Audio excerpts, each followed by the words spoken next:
teenage age. He's played former Starship Enterprise captain, retired Admiral Jean-Luc Picard for nearly 4 decades across 10 seasons of television and 4 feature films. And now Sir Patrick Stewart is boldly back for another intergalactic adventure. Star Trek Picard is back for its 3rd series, and you can catch it now on Paramount Plus and Prime Video.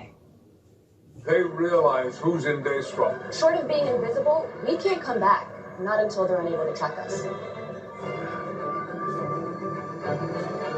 Will, listen. We've got company up here. We can't get to you. But I've had an idea. LaForge set in a course for 8th and Prime. I don't think that's a good idea. Starfleet Security will be patrolling this area in less than an hour. And we'll be back before then, Mr. Wolf, I promise. And Sir Patrick Stewart joins us now. Welcome. It is so lovely to have you here. Thank you so much. Thank you. It's you may think this is a little bit unreliable of me, but I love hearing those voices again and looking at those sets as they are, because it was such a huge part of my life and such an important part of my life. I've got to say this actually. Also, is this building. I come here maybe once a year, but I love coming here because there was a time when I was coming here every day. I mean, shows like I, Claudius, all filmed on these sound stages, I think. Possibly drama in this one. Right here, yes. Stage 7, as I think it was called, was the main stage in those days. So it's really delightful to be here. Yeah. Well, it's good to have you here. I've got to declare an interest sort of here and now. You know, everyone has their thing. Star Trek is my thing, and always has been.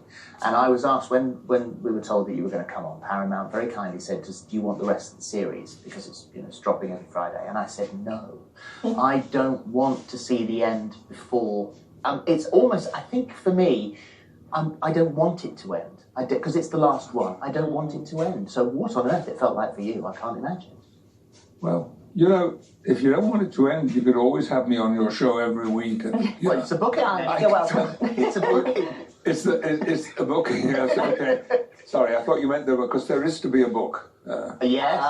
Well, we'll get to. Yeah, we will. Okay. When you were obviously thinking about this final bit and how it was going to go, it was really important to you that this wasn't going to be simply a sort of reunion of sorts. Absolutely. It was the most important thing. It was critical to me because if it was just going to be an anniversary, a reunion, how wonderful, and all that kind of thing. No. That's not what Star Trek was ever about. And I said, I want you to move as far away as possible from the primary elements of Next Generation. Because I know that in the time lag, which I think was 19 years, I changed. I became a different person. My life in many ways got turned upside down or the right way up. And I said the same thing must have happened to all our heroes. They can't be the same people. Well, they embraced that, and what they came up with was extraordinary. I mean, you think of particularly in the case of Worf, the Klingon. Yeah.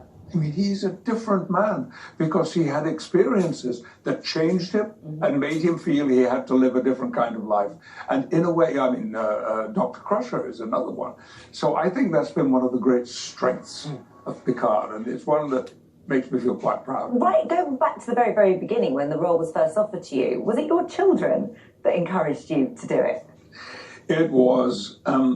It all came about when I was visiting California for a few weeks and giving lectures and talking and master classes at UCLA and USC and Santa Barbara, local universities.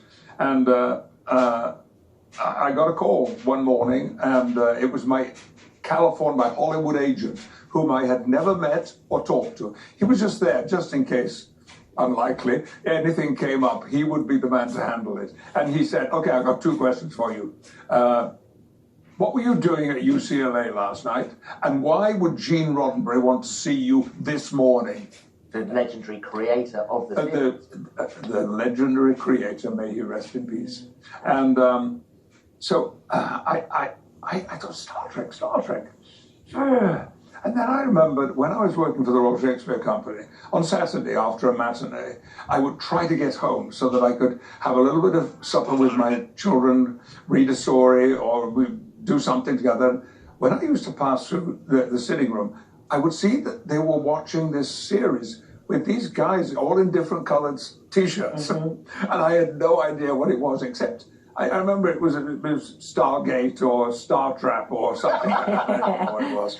Would you have ever believed then? So once your children had sort of introduced it and you were watching it just because you were wanting to watch something with them, that you would still be talking about it now? No. That's amazing. No. The fact that I even talked about it for a few days back then seemed improbable and unlikely to me. And in fact, I was told by my Hollywood agent said to me when I learned that it was a 6-year contract I had to sign, I said, no, I can't do that because I've got some theatre plans. And they said, look, you're not going to make it for 6 years. You'd be lucky to make it through the first season. That's what I was told. Wow. You cannot revive an iconic series like this. You just can't do that. So it's not going to work out. Come here, make a bit of money for the first time in your life. Yeah. Get a suntan, go home. And that was it. And that was it. I mean, the fan base is huge. I mean, you look at those conventions, the Star Trek conventions, you know, thousands and thousands of people. I mean, the response is incredible.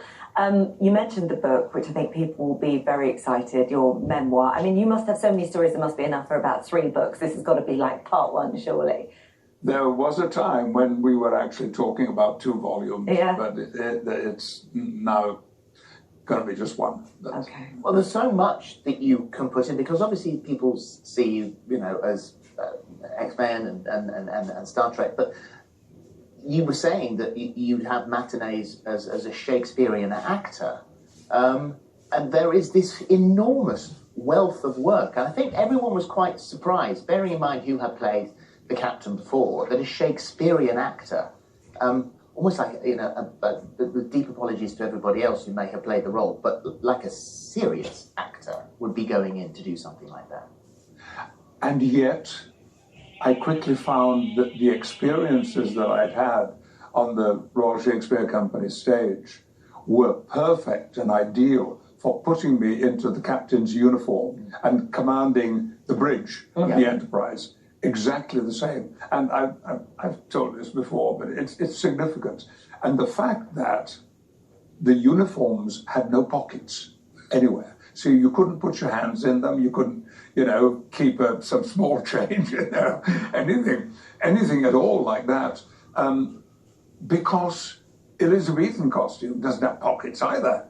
You know, you can't put your hands in if you're just wearing tights and a little pair of silly pants. And so I remember saying to my fellow actors, look, you've just got to learn to let your arms hang by your side. And not only is it relaxed looking, but actually it looks more confident if you can just do that. Yeah. And, you know, and also, I can't imagine Picard having loose change. I mean, it just wouldn't be right. Well, yeah, you know, it's true. By then, you didn't have to pay to go to the toilet, did you? Well, the doors just open, so you don't need to. Just finally, I wanted to say, Star Trek is always built on brilliant villains, and Vadic is a great villain. Yes, extraordinary. And the performance of Vadic is... It's Amanda Plummer, isn't it? It is Amanda Plummer, who is an extraordinary actress. And I was actually nervous of working with her. Really? You know, you come across those people occasionally with tremendous skills and commitment to what they do. And it can actually push you away. Not in her case. In her case, she invites you to come closer. So, it's been exciting because it's not just been a reunion. And every single one of the characters that people know so well from the last 30 years are not the same people. Will you miss it? No, because it's still there. It's a very good answer. Always will be. Lovely, yeah. Yeah, and thankfully it is on Paramount Plus. It drops every Friday. If you haven't seen it, there are previous series which you must catch up on because they're always brilliant stories. And thank God the universe has always got it in for him that he goes back to fight it. Thank you. Thank you very much. Thank you. Series 3 available, as I said at the very beginning, Prime Video and Paramount Plus. Still to come. She's been dubbed Sweden's greatest cop.